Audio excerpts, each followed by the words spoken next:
The New York Knicks and the Detroit Pistons are set to face off in round 1 of the NBA playoffs. Other than Jaden Ivey, there's no significant injuries for either team. I'm excited to see the Detroit Pistons get a taste of the playoffs, especially after what kind of terrible season they had last season. Last season, the Detroit Pistons ended the season with a record of 14-68, finishing last in the whole NBA, y'all. That is crazy. And a lot of credit needs to go out to the coach, man. A lot of credit needs to go out to JB Biggerstaff. He's been doing a hell of a job with these young guys in Detroit. And I believe he should be the coach of the year because he's turning around a team that went on the longest losing streak in NBA history to a playoff team. Like that, to me, that is very, very impressive. And a lot of credit also needs to go out to Malik Beasley because he's playing out of his mind this year, and he's pretty much the second option offensively, and he's coming off the bench for the Pistons. Malik Beasley has averaged 16.3 points per game this season, and he shot 41.6% from the three. And I also believe that Malik Beasley should be the sixth man of the year this year. I'm not gonna lie, Malik Beasley been great for them off the bench, very efficient from the three. And the only person that's like really close to him at winning that sixth man of the year award is Peyton Pritchard, which is, you know, expected. You know, he's on the Boston Celtics. He's playing really well this season, but their stats are real close. Malik Beasley just averaging 2 more points per game, and he's shooting a little better from the three. So in all and analytically, Malik Beasley should win it. He just don't got the odds like Peyton Pritchard does, and that's probably mainly due to, you know, Peyton Pritchard being on the Celtics. And then we all know how special Cade Cunningham is. He's only gotten better every NBA season, and he took a jump in most of his stats from last season too. Cade averaged 26.1 points per game, 6.1 rebounds per game, and 9.1 assists this season. He's shown that he's a legit superstar. He shows that he's an all-star, and he also showed us that he's a great leader for this team. On Draymond Green's podcast, Draymond stated that he believes Cade will bring at least one NBA championship to Detroit. And I ain't gonna lie, I don't know if I agree with Draymond on this just yet. Y'all guys let me know down below in the comments how y'all feel about this. I don't know if Cade's there yet. I mean, obviously, yet that's not what Draymond said, but I don't know if he'll even bring one. You know what I'm saying? That would be tough.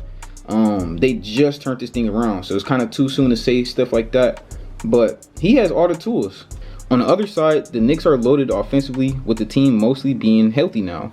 About a month ago, they all got healthy, and in most cases, I would say Cade Cunningham is a better basketball player than Jalen Brunson. Y'all take that how y'all want it, but this season, Cade Cunningham individually has looked better than Jalen Brunson in my opinion. But one key advantage that Jalen Brunson does have over Cade Cunningham is that playoff experience. In last year's playoffs, Brunson averaged 32.4 points per game and 7.5 assists per game. That's very impressive. We know all the injuries they dealt with and stuff like that.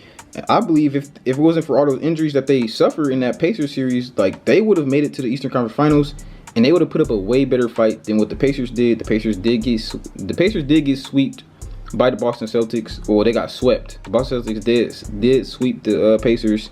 I don't think the Knicks would have beat the Boston Celtics, but I don't think they would have got swept. They would at least gave them 2 games. And the Knicks obtained Karl-Anthony Towns right before the NBA season began back in October via trade. And I think that this trade will be big for the Knicks this playoffs because he brings more offensive firepower to the team. And if Brunson is having an off night, they could play through the big man. You know what I'm saying? Like, Karl-Anthony Towns is averaging 24 points per game. And we know how, like, he's an underrated passer in my opinion. When he gets in that post, he always makes the right decision out of it. Don't generate a lot of turnovers out of the post. Like, he's real good playmaking, real underrated at playmaking.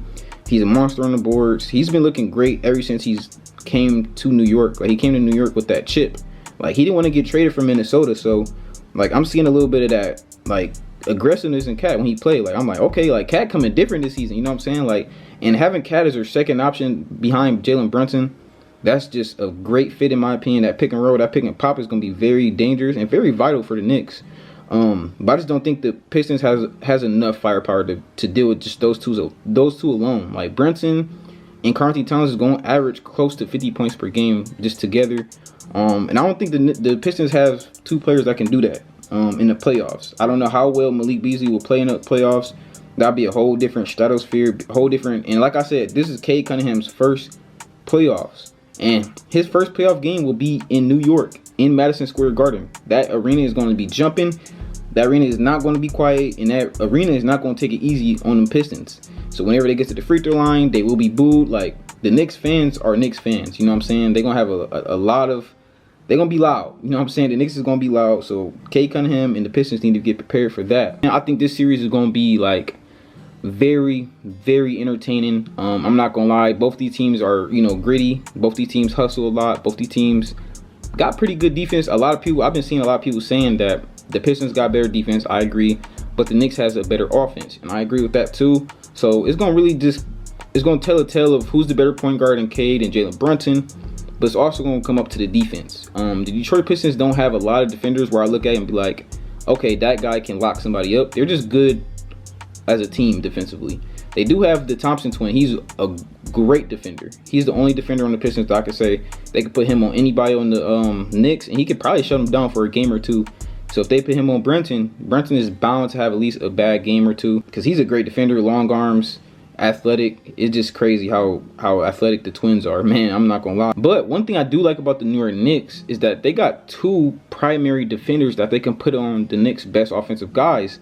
They have OG Anunoby and they have Mikal Bridges, two great wings that they can, you know, look at and be like, y'all are our best defenders. We're gonna put y'all on Cade Cunningham. They can literally switch off of Cade throughout the night, and Cade is gonna have a rough time. I'm not gonna lie. I don't think that these two players will be able to shut Cade down. I do think Cade will still be a problem for the New York Knicks, but I do believe that OG and Mikal Bridges will do a good job at slowing him down, especially since Cade is like the only like shot creator on that Pistons team. That's the only thing I'm really scared about for the Pistons, is that they don't have a real shooting, like a real shot creator outside of Cade Cunningham.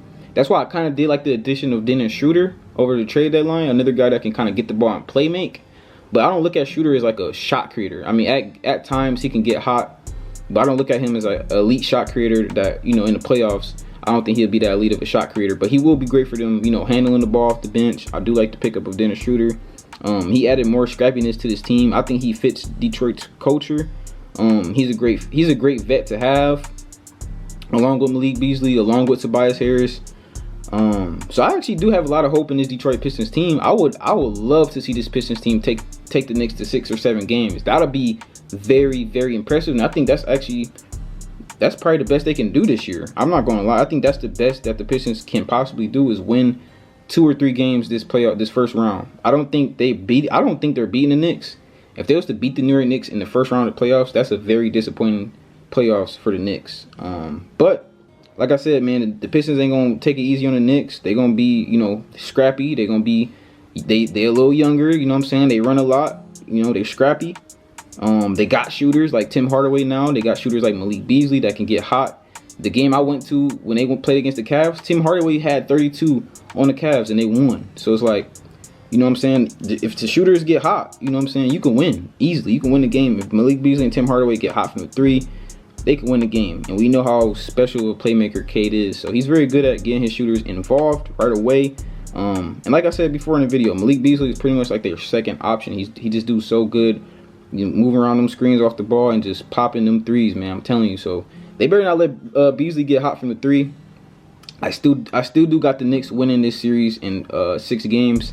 I got this series ending 4-2. The Knicks will win, in my opinion. You guys let me know down below in the comments what you think about this first round of the playoffs. Who you got winning? Do you got the Knicks winning, or do you got the Pistons winning this first round of the playoffs? Hope you guys enjoyed today's video. If you did enjoy today's video, do me a big favor, smash that like button, and do me another big favor. Leave me a comment down below. That would make my whole day. And one more thing, just one more thing. Please hit that subscribe button if you're not subscribed. A lot of y'all been watching my channel and are not subscribing. Like, most of my watch time is from non-subscribers. So it'd be great to turn you guys into subscribers, because I'm trying to grow this channel as big as I can. Like I said, I love you guys. Till next video. You did.